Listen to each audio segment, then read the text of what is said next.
This is not the future that we imagine for our children. Generations to come. But this could be their reality and ours if we don't act now. Littering is ruining our lands and oceans. Literally. It's killing marine life and suffocating ecosystems. Polluting the water and soil that we depend on for our very existence. Who cares? I do. I care. We do. I do. Samoa cares. Climate adaptation, resilience and enhancement of Samoa. Effective waste management is achievable if we all just do our part. It's not too late. We can work together now for a healthier and cleaner Samoa. For a better tomorrow today.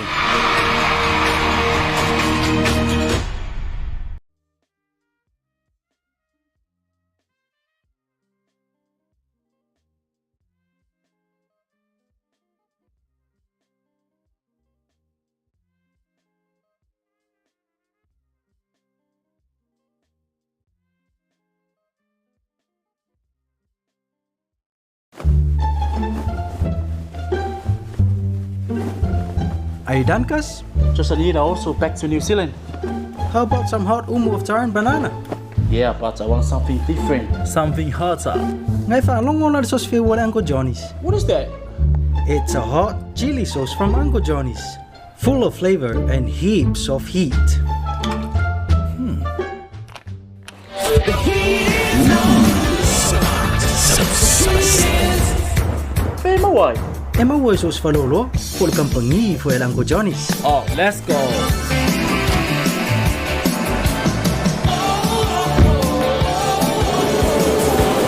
Made with freshly harvested hot burnt-eye chilies from our local farmers. Pickled to perfection with love and care by Uncle Johnny's.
O le fuluma sani. Ia e malama masilafia aunga o le fuluma sani. O le fuluma sani o se wha ia afia ia la ea o no vai rasi o le fulu e pipisi wha vai taimi.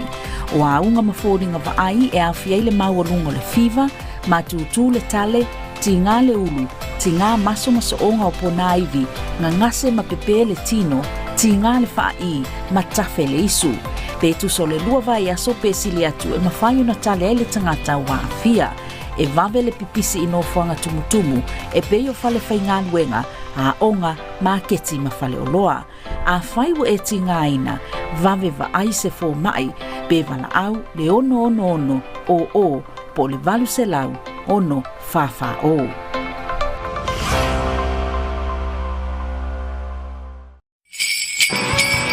Ho, ho, ho, ho! Feliz Natal!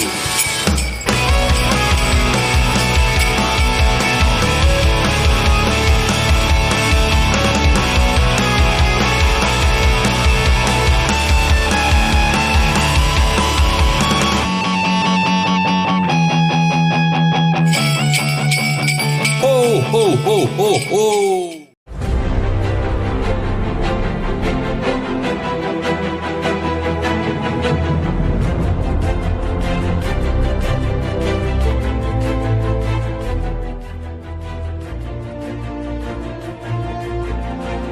Fatalo fatum fafelo ya tu pa yo Samoa ai me se pure anga fa ke po Samoa pia ila mai mo mali ne fiafi Se whapoponga ni nei tatou tala Tautai, asonga fua so lua 5 Novemba nua whelua wha.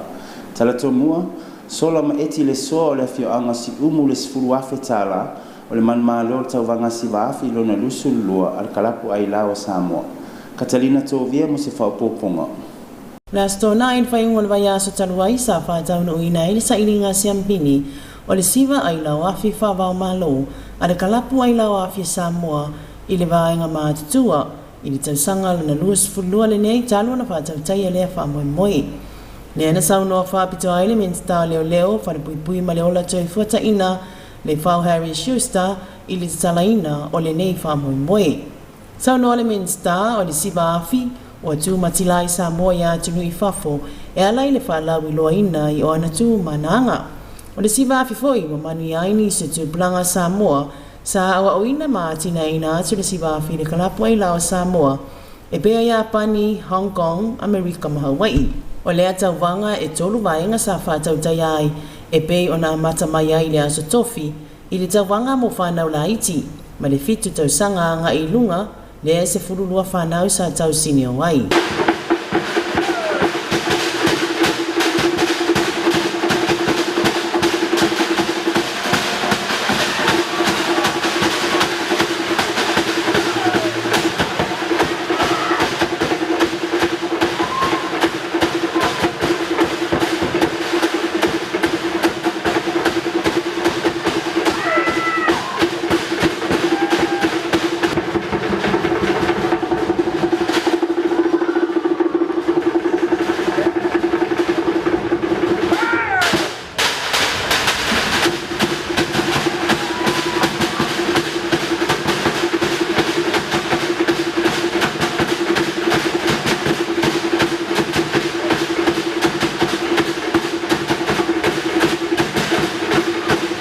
O le inga le tau sinionga na manu malo ai le ali ia Holden Tautai, ma le Afioga pui paa, i le sele ni tupe e 5 selau tala.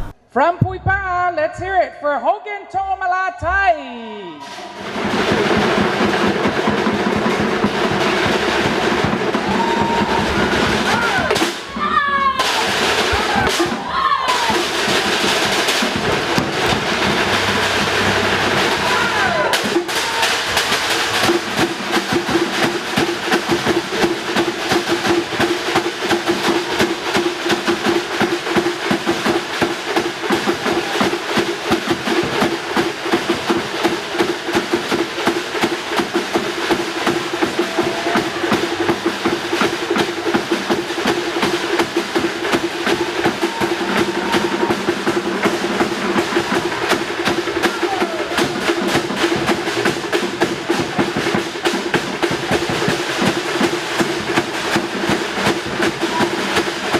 I le vaenga lona lua le tau wanga lea whaipanga pe taito lua, lea whaapanga sa tau vai, manu malo ai le panga a lene a le mama Falaniko Jr. I le sele ni tupe e tasi le a whetala. Lene Alema and Falaniko Jr.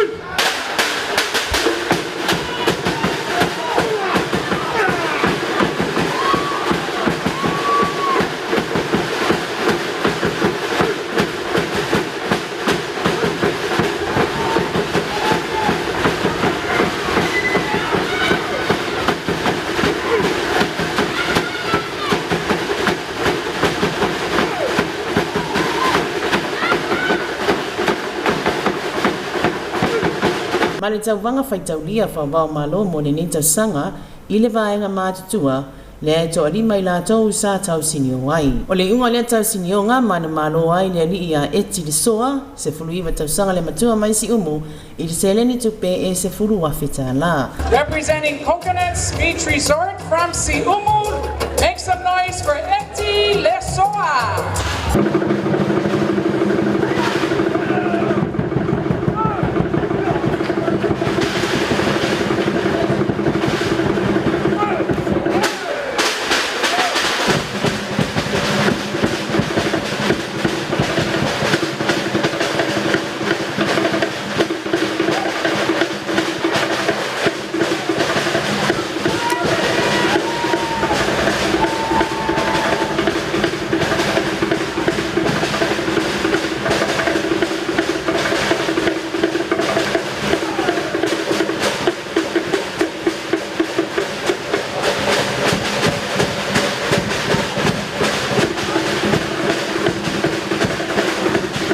leo le nganga whawhitai o le soa, i le abea ai o ia masiampini lona lua se fulua le siva afi i le nei tausanga. Mua le fia ma le kawhikai vo ia i kako kapau sidio le langi o kaungi ngare le kamu whainga sau ngau iai.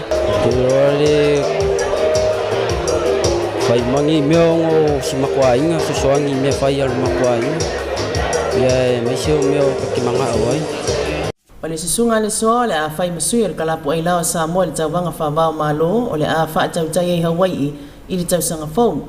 Pe tai o le teiminei o lo whaawawina le tāleni e ale i le siva whaafia ai i le Coconut Beach Resort ma le whanitani malo o le sina leisi umu. Tanina tōvia mo le tautai. Amawina le tangaluenga o soifua maloloina le afia o whanau i le whamai o le tale u i totonu o le tatotunu. Katalina tōvia mo se whaupoponga. O lo ripatia le tio whawao malo New Zealand le whamawina ai e le tangaluenga o soifua maloloina Samoa o se tamaititi pepe fitu ma sena le matua e le maua ai lea i le whamai o le tale u. Ua manuia ma ua toe te aitua ma le whanemai. Pe tai ua whaalia le soifua maloloina o lo whaawawino na mātai tu a fianga o lea whamai, mai le tela isi tu ai ngā whamai o lo o a fia ai mā, o lo o a ngā ia tu ai lea tunu ulau tele siaki le whanemai. O lea tu ai ngā tale a mata mai le fubu masani, wha asolo ina tawhile isu se tu lau, ma o atu ai ina tale se i o ina tau mole pe a tale. Whaalia le soifua maloloina, e wawe ona pui a mai lea whamai pe a whaia le tui pui, ai mai se lava whanau mai teimi o la aiti, leo lo whaatino i whanau iti le teimi nei, i teimi whaatulanga ina mō ia tui pui. Pe tai o le tui mō whanau iti e fitu tausanga ngā ilunga, pa pēa tina maitanga e le o maua lea i Samoa. Whaawawina pēa o na mātai tu am tanga luenga o afianga o lea whamai, o na e onga fwoi a afianga i le mānava, ai mai se lava mā o le tangata, pe a le ano iai. Talina tōvia mo le tautai. Nisi o tala, momoli atu le company telefoni o Tichi Sao Samoa le anganga o le kirisimasi i alo mwhanau o le toomanga o e popo ngatia. Katalina tōvia mo se whaupoponga. O le asia ai le company telefoni o le Tichi Sao Samoa le lofuanga mo alo mwhanau sawa ina i Samoa i le toomanga mo e popo ngatia i tuena i mato o se whanongona o le fia ma le langona o le kirisimasi sa vaia ma whanongoina le whanau. O le asia singa na fo ina ai le whaatono le Digisao le Pasifika ya Michelle Janef, patasi masui whaatono le Digisao le Samonei, Rahul Arnard le Seleni Tupe, e lima awhetala i le toomanga, e fisoa soani ai i manaunga ai maisi le tausinga o alo mawhanau. Ma sa fo ina i fo ini mea lofa ua mai o na fifi mo le la au kirisimasi, mo whanau umai le toomanga, i le anganga whai mea lofa le kirisimasi. Sa whaatino foi ni pese pesenga masiva e fia whaatasi ai le whanau masui o le company sa awai atu i le aso. Whaleo e foi le nganga whawhatai le presidente o le taumanga si le Niulina Jang, ona o le tuu atu pea o le tau awa le Digisa o le langolanga mawhisoasoani atu i le taumanga i le au nanga o lo la tau whaatino ina mo alo ma whanau sauwa ina Samoa. Ma o lo o whaawa wina pea le whainga paanga le taumanga ma le Digisa o Samoa e ale le laina telefoni vilifua au nanga mo le luas fufai tu la mo le taumanga o lo ofeso tai atu ai tangata ai mai se lawa itina ma whanau pe a sawa ina i te tonu ainga ma mana o mia le fisoasoani al taumanga mo le mawina le fōringa fia wala ma whanau o la tau mawa ina ni mea lofa ma langona ina le anganga le kirisimasi le waitau o le whai mea lofa atu i ainga mawou. Talina tōvia mo le tautai. Uncle Johnny's continue to bring you quality ice cream to ensure families have a great time when getting together. With delicious, yummy flavors of our nearest range of premium ice creams, Uncle Johnny's is all about making sure that our brand remains a family favorite. Uncle Johnny's ice cream is available at your favorite store nationwide. Visit any of the stores near you or better yet, come to our Patele factory for your orders.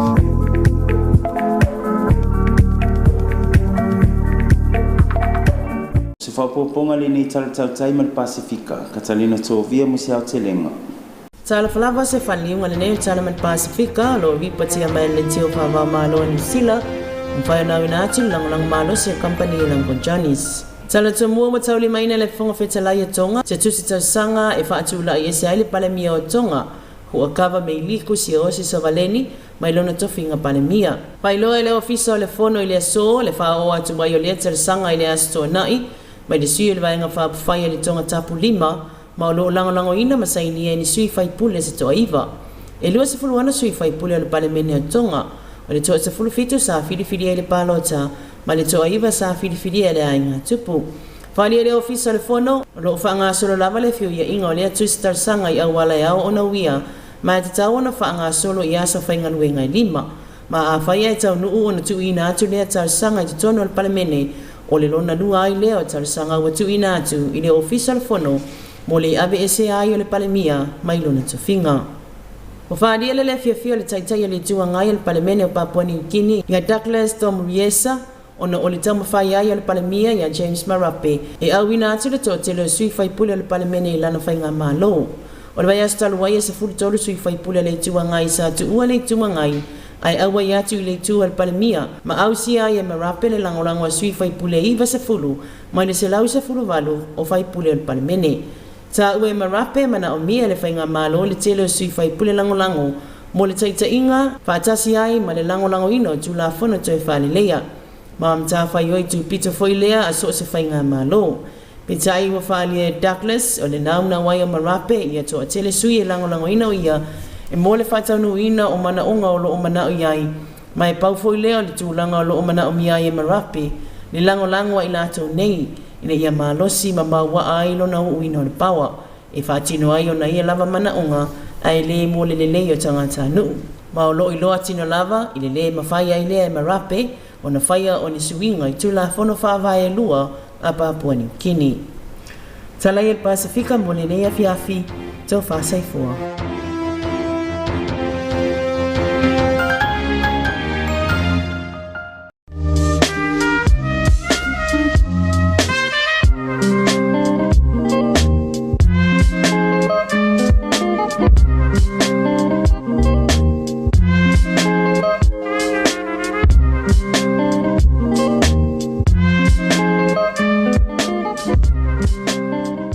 Whaupoponga le nei Tautai le soifuanga le Kalesia Katoliko i le Lalolangi.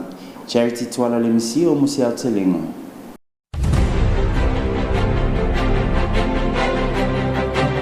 E toi whaatalo whātu Samoa, ma le kule anga whakipi ko Samoa pia o talo soifuanga o le Kalesia Katoliko mai ima o le Lalolangi. Momo i tala, le saunoanga le tamatu psa i le aso safa maluina o Yesu le tupu. Papia mai, awani tato. Au pati le Kalesia le Lalolangi, le aso motupulang talavou, le World Youth Day, i le aso sana nafi, o se aso whamamali o Keriso le tupu, na moli mawina e Pope Francisi se fōai, mai le aso tupulanga talavou, le koluse ma le ata whātu sol tinapa i o Maria, i le whai uino le misasa whaia i le paseliko sangatu Peteru, na awai le tōtelo tupulanga Portukali, sa la tau wha mea lofa wha ilo le aso tupulanga Lalolangi i sui wha pitoa mai le malo Korea Sauti. Au ta pena le atuno o mo le whatasinga le aso Lalolangi mo tupulanga i to tono zone i le tausanga lua awhilua fitu. Mai le launga le tama Paia o ia wha ilo o se wha ilonga ma o se walaudia mo Kerisiano o lo ola i le tala lei. Ia awani la tau wha vai ma au noa o na la tau ta ofi i le iai o le wha moi. Au wha iwi wai le kalina le Kalesia lana au ngani le au aingo Keriso ia langona ina le mita i le wha tuanga i le malo o Keriso e wha abavau. Mo tupulanga talabou, ia mawai o tau le lotu tele le talitonunga Yesu i le atua. A ofi mai wha amsinonga le tonu mo wha salalangwa wha lumaluma mai si o mangalau tele. Awa le fefe, i le whainga o loo wha e se ai o tau, awa le popole. O se taimi la tamai o le awha ato i nai ma ngase mai ai ala tau tua inga se ma le tau whai. O le avave o na wha alia i moli mau. Lo lato se ma mionga wha falling o i lato i le moni o lato i tua inga tangata le whawhau o tonga fiti. O le alofa na o le paule o le vai ngō totoi e ta taonta tau o poina le mea lofa e whaavavau mai le atua o lo nā lofa. O le alofa e mawai le fia e le isa ili Yesu se whaatangana mai le pulinga ma Taitai sa wā na la tau te ina o ia. O le alofa na wā o le atua e le tau sa ilia mai ini whaamauninga mo i tātou mai lunga o le openga ta whailangi mai isi tū whapena. O asili atu le miti e whaato aina na i lo le fie loa ma le fia tautaua. Le apopo inga ia tātou tū planga lalwawa o se miti whawina ia mai langona i tua o ngā ilo wala awina na i lo ni whaamauninga e tu ina mai i le lalonangi. Tātou whaia i le oli la tātou whainga malanga o le whaatuatua. I tala so ai, whaasoa mai le Taitai o le ofiso so ta inga ale Vatikano e mō le au whaasalau whaapea o lo tātou taimile nei e toi te wina i lo tātou lalolangi. O se whaatomua le i toi ngasa salisio i le urua i fontanga mō ofisa whaasalau le ekalesia i to tono malo initia. Ao alu whaatalio se swinga tele o lo whaaluina i whaasalanga whaatatau i lo tātou ke lope o se fasili tu ina mai le Taitai o mtanga luenga o so tainga. Pe wa sauni le au whainga luenga whaasalau e tali atu ilu i tau i atoi whauina i le whaapota patonga. Inga luenga whaata o toina o whi whaasoa inga ma le whelangolango mai. Le winga tonu lea i le whaasoa atu le moni ma le fia toi whaalelea atili o lo tātou lalolangi. O se launga na folasia i le ulua i fonatanga na amataina le media katoliko al malo sa usuia i to tono intia mai le aso luas fultol wanga i le aso luas fulfao Novema ta ue Paulo Rufini o loo tātou wola i le teimine bei ona ta ua i le autu o loo tupu mai suinga te tele i le loto i whale o vainga tau sota inga o loo tātou teimile nei i le whaapopula mai ia whaanati ngati ngaluenga moni suinga e ala ia tātou ngaluenga whaatino ma ngaluenga tātou te le mawhai o na whaia whaatasinga i le whaafai lele e ala i sota inga whaalawai tele iai malama ia afianga le social media ma le tomai tuina mo le au whaauina le atua i le mawhai o na au sia pe a whai e le iai i la tou o lo o iai le tiu te wala awina e tala i le moni ma whaasoa atu le tala lei. I lona ta ua mai i le o masini ai o tangata i le lato wafia ngai mai sui a wai i a whai i le malosi ngata ai i le o atu le tala inga whaatala lei. E whaalelei ai so i fuanga mo tangata oma. Whamanatu al topsai sana whaamalosi au i le au nanga. E awa nei whaawaiwai matu mau le feosi o sia i sui awai i le ahai ngā tangata. Le ngaluenga whaasalau i a whaawai i le whaatasi ma tangata o se whaasangatau i le whaamai o le whewaiwai ai. I le tele o whaasosonga o tupu au tātou whaule o lo fau o papelu. O lo wala awina i tātou e au nātu mō lea wābenga i le whaatasi o le whaapoptonga mai i tuainga ese e mana o mia le sosoani o le tasi le isi. I tala whaiu o se finangalo whaasoa mai a kātina le pastilo o se mea lofa o Krisimasi o se mea lofa whapitoa o na ilona tiu te whaaleo leo mā moe foi lona whaalonia o lo lātou talaanga e mana tua pea whapea o se whaosfianga foi mo lo lātou anga inga i le lumanai. O leo tū o leo o ato le tamapa i e Krosika o se lātou whonotele na tāpinaina o se tasi o tū maanga tausia o tangata lotu na mai aso ua mawai i le atu Mediterane o le a awai ai foi e pikpo mai pitonu o Sicily ma Sardinia o le aso sfuli mo masina fou o se teime mana tua lo lātou mana o ngai whaasoa i o lātou lava tangata i leo langa i totono le atunu na tausia ma ua ilunga foi i tangata lotu le aso whaminatu al malo Krosika. Ma le tāua tele i le toe tapu eina o i tu e malamalama anga i le atua ma le tus Paia o se amanoa i tala inga i ngal winga whaatala lei na tu ina mai e o la tautua a i aso wa mawai. ta ua le awai ato sama Paia i le ngaluenga fa apostolo e fa malo si au mo tangata le tunu le fa apoptonga ape le mana o mia o ia fa ape o lola to langona nau i lola to fia awa o mta upu ta maketi ma fe fa tawa inga maisi lava mta upu la to te mo mia le fa ta ua le aso fa mnatu o se ala fa faingo fie atwai lola to fa to tuanga i lunga o tafaala la to fa lolonga i le tina Paia malona alo o fa tu sa le Paia a pe le usuino vivi ingo le atua ma le savavali fa atasi o se fa potonga o i fa tua o i tuta ua lea o le awai o le tama Paia i le ekalesia o lo i Krosika o le awai i le fonotele ma le fa awawina o le tausinga le aso fa mnatu i to tono o le pitono le awangilu ma le au Paia o Malelangi tano sia i mātou. O tala i o soi whanga le Kalesia Katoliko, Taitele Langlang Sua Jan Mouse Company Limited, whamanuia le atua ia Samoa mali pule a ngā tōwha soi whanga.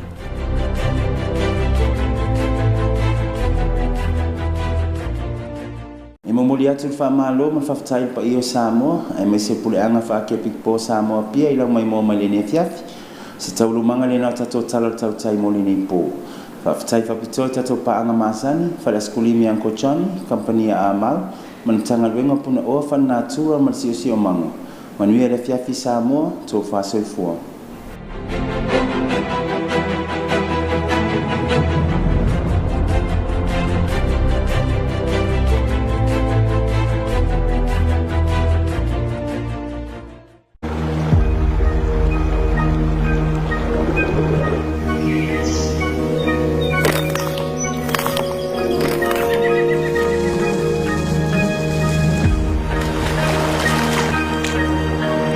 This is not the future that we imagine for our children. And generations to come. But this could be their reality and ours if we don't act now. Littering is ruining our lands and oceans. Literally. It's killing marine life and suffocating ecosystems. Polluting the water and soil that we depend on for our very existence. Who cares? I do. I care. We do. I do. Samoa cares.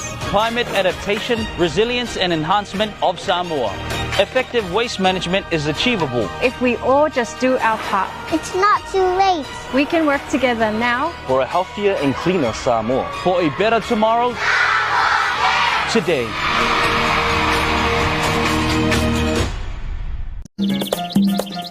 Juice for the animal-loving kid.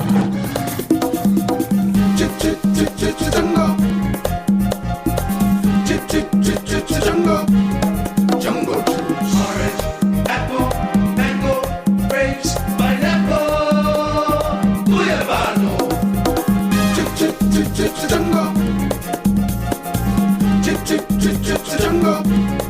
Jungle juice. Exclusively distributed by Chan Mao Company Limited. I'm so hungry. I'm so bored. It's so hot today. I feel like some ice cream. Yeah, Uncle Johnny's ice cream. Yeah, they're the best. Yeah, let's get some Uncle Johnny's ice cream. Yeah. Yum, yum, nom, nom, Uncle Johnny's ice cream. Hi guys. Please, Mommy, please. We want some Uncle Johnny's ice cream. There's simply nothing like a tasty Uncle Johnny's treat to beat the heat. Right, kids? Flavors, colors. What's your favorite? I love chocolate, vanilla, pineapple. How about strawberry, banana, and crepe? It's so fun. It's so yum. Uncle Johnny's ice cream available in all your favorite flavors. Also serving you at Patele from 8 a.m. to 4 p.m. on Mondays to Fridays and 8 a.m. to 2 p.m. on Saturdays.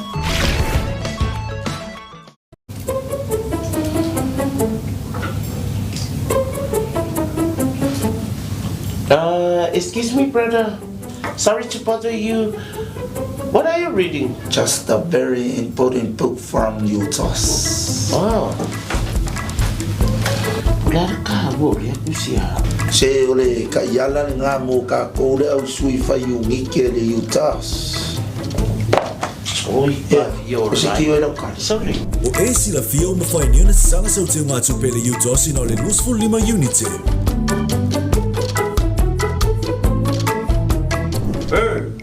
Pai fa lea mea.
O le fuluma sani.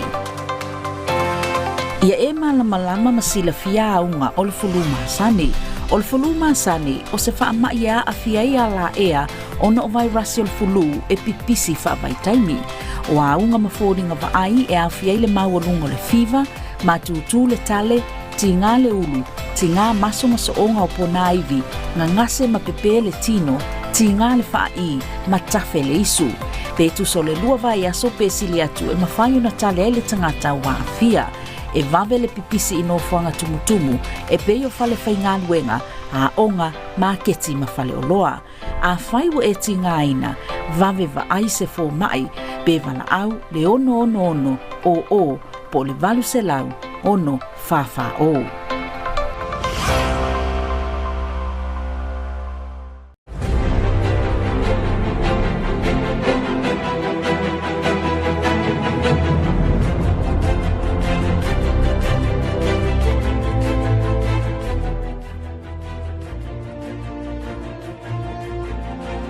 Greetings and Taulaga Samoa and also the Archdiocese of Samoa Paia for your viewing tonight. This is another edition of your Tautai News on Monday the 25th November 2024. Our main headline, Eti Leso of Siumu is the winner of the 22nd International Fire Knife Competition 2024 hosted by the Samoa Sivafi Club. He won the main prize of 10,000 tala. Catalina Tovia for more on that report. 19-year-old Eti Leso from Siumu was named the winner of the senior division at the 22nd Sivafi International Competition, held at the Laume Fayanga Sivafi headquarters at Matangialanua on Saturday night. Leso won the first prize of 10,000 tala. The finale officially started with the keynote address by the Minister of Police, Prisons and Correction Services, Lefau Harry Schuster. This competition for the last 22 consecutive years has been discreetly contributing to our tourism revenues, attracting hundreds of supporters and performers each year. The competition has promoted Samoa throughout the world and has blessed many families with their talented youth granted work opportunities to continually perform and entertain overseas. Samoan performers from the Sivafi International Competition have cemented lucrative jobs and professions in the fire knife entertaining world overseas in Japan, Hong Kong, the United States, and Hawaii for organizations like Disneyland and Cirque du Soleil. Most importantly, it has put Samoa on the international stage as a world-class fire knife dancers and promoting our country as a prime tourism destination. The Sivafi International Competition started last week in 3 categories, with the junior division competition on Thursday, where 12 juniors competed, and the winner was Holden Tomalatai from Puipa'a.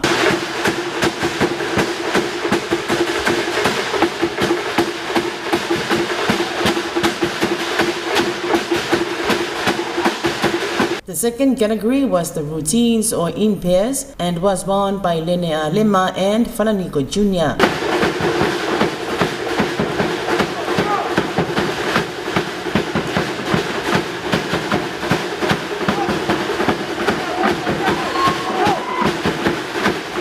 The third category was the main event for the 22nd International Fire Knife Competition 2024 was the senior division, where Eti Lesoa of Siumu took home 10,000 tala for the first prize.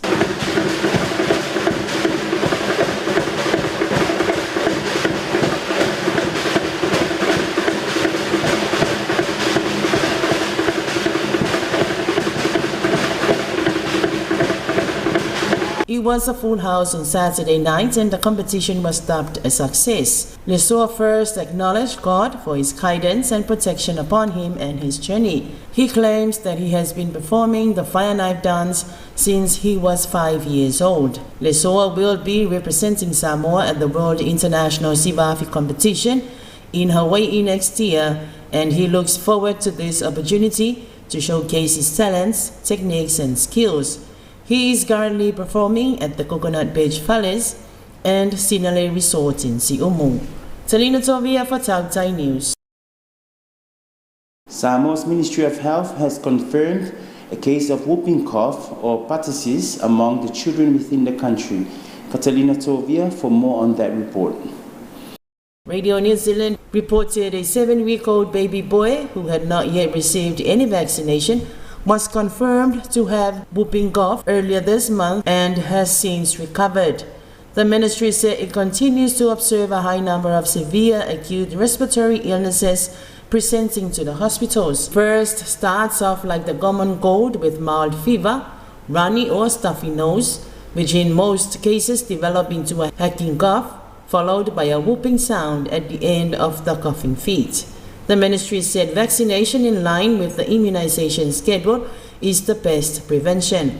The best way to prevent whooping cough is through timely vaccination of infants with the pertussis containing vaccine in line with the immunization schedule. Infants are vaccinated with the pentavalent vaccine. However, vaccines for adults and children over 7 years old, including pregnant women, are not available in Samoa. Salina Tovia for Tautai News. In other news, Digicel Samoa brings the spirit of Christmas to the children as they visit the Samoa Victim Support Group Campus of Hope. Catalina Tovia for more on their report. The visit was led by Ms. Shali Janef, the Regional Chief Executive Officer of Digicel Pacific, and Acting CEO Rahul Anand for Samoa Digicel. The Digicel Samoa team brought with them the generous donations of 5,000 Samoan tala for the SVSG campus, as well as wrapped cases of secret kits for the children's Christmas tree. Christmas is just around the corner, and the children have felt the spirit of festive season, the spirit of giving through the visit by Digicel Samoa. Children themselves experienced what Christmas really means and the essence of exchanging love and thanksgiving through open-handed gifting.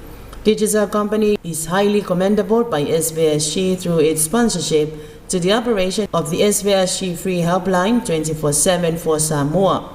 This free helpline service is an outreach communication platform for the community victims in Savai'i and Upolu to contact SVSG for emergency help. To amplify the spirit of giving and loving, the friendly Digicel Samoa team have spent a few hours to exchange Samoan silver with children at the campus. Governing gathering has brought endless smiles to the little faces of the young victims at the campus. SVSG President Siliniulina Jang kindly acknowledged the giving hearts of the business partner to SVSG. The SVSG deeply appreciates Digicel's continued commitment to corporate social responsibility and their dedication to support victims and vulnerable groups through such meaningful assistances. Talina Tovia for Tautai News. I would like to say thank you to you, our viewers throughout Samoa, and also the Archdiocese of Samoa Paia for joining us tonight. And that's the end of our Tautai News for this evening. Acknowledging our major sponsors, Uncle Johnny's Ice Cream Factory, Chan Mau Company Limited, and the Ministry of Natural Resources and Environment. Good night, Samoa. Tofa Soifua.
New and improved Lion Classic mosquito coils, exclusively distributed by Chanmao Company Limited.